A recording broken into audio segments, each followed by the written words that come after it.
نحمده ونصلي على رسوله الكريم أما بعد فأعوذ بالله من الشيطان الرجيم بسم الله الرحمن الرحيم قل هو الذي أنشأكم وجعل لكم السمع والأبصار والأفئدة قليلا ما تشكرون صدق الله العظيم।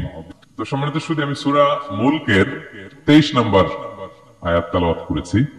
এই 23 নম্বর আয়াতে এই আয়াতে আল্লাহ তাআলা আমাদেরকে স্পেশাল তিনটা ব্লেসিংস দিয়েছেন, তিনটা নেয়ামত দিয়ে ধন্য করেছেন।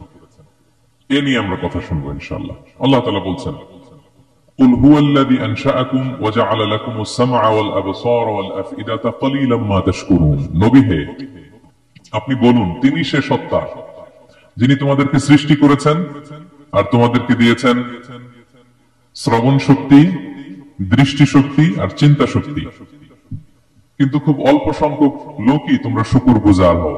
এই যে এত বড় নেয়ামত পেয়ে আমরা ধন্য, আমরা শুকরগুজার হই না।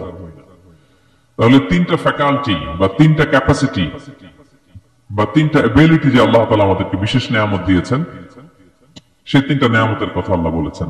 এক হচ্ছে হিয়ারিং, দুই হচ্ছে ভিশন, তিন হচ্ছে intellect. I repeat, hearing, vision, intellect, অর্থাৎ শ্রবণ শক্তি, এরপর তিনি দিয়েছেন আমাদেরকে দৃষ্টি শক্তি আর দিয়েছেন চিন্তা শক্তি বা বিচার বুদ্ধি।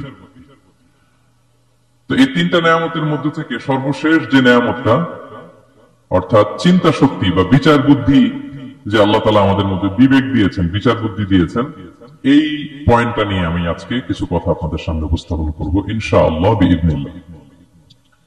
সম্মানিত সুধী, আমরা মানুষ, আমরা উই আর ইন্টেলেকচুয়াল বিং, আমরা হচ্ছে বুদ্ধিবৃত্তিক প্রাণী। অর্থাৎ আল্লাহ তাআলা আমাদেরকে ফ্রি উইল দিয়েছেন, আমাদেরকে ক্রিটিক্যালি থিঙ্কিং করার সুযোগ দিয়েছেন, বিচার বুদ্ধি বিবেক কমন সেন্সকে কাজে লাগানোর সুযোগ আল্লাহ তাআলা আমাদেরকে দিয়েছেন। এবং এজন্যই আল্লাহ তাআলা আমাদেরকে আশরাফুল মাখলুকাত বানিয়েছেন। আমাদের ফ্রি থিঙ্কিং করার সুযোগ আছে, আমাদের ইন্টেলেক্ট আছে, আমাদের ইন্টেলিজেন্স আছে, আমরা আমাদের সিদ্ধান্তগুলো নিজের মন মতো করে নিতে পারি। এজন্য আমরা হচ্ছে আশরাফুল মাখলুকাত। এজন্য আল্লাহ তাআলা ফেরেশতাদেরকে অর্ডার করেছেন যাতে তারা আমাদেরকে সিজদা দেয়। সুবহানাল্লাহ। এই সেজদাটা আবার ইবাদতের সেজদা ছিল না, এটা ছিল অনারারি সাজদা, সম্মানসূচক সেজদা। ইবাদতের সেজদায় লুটিয়ে পড়া যায় একজনের সামনে। আওয়াজ করে বলুন তো তিনি কে?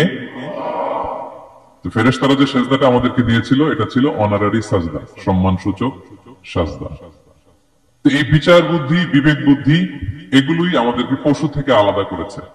পশুর কিন্তু এই ইন্টেলেক্ট নাই, বিচার বুদ্ধির ক্ষমতাটা তাদের নাই, এজন্য পশু থেকে আমরা আলাদা। এবং চিন্তা আর বিবেককে খাটানোর জন্য আল্লাহ তাআলা মহামূল্যবান একটা অঙ্গ আল্লাহ তাআলা আমাদেরকে দিয়েছেন, সেটা হচ্ছে ব্রেইন, আমাদের মস্তিষ্ক। এটাকে কাজে লাগিয়ে কমন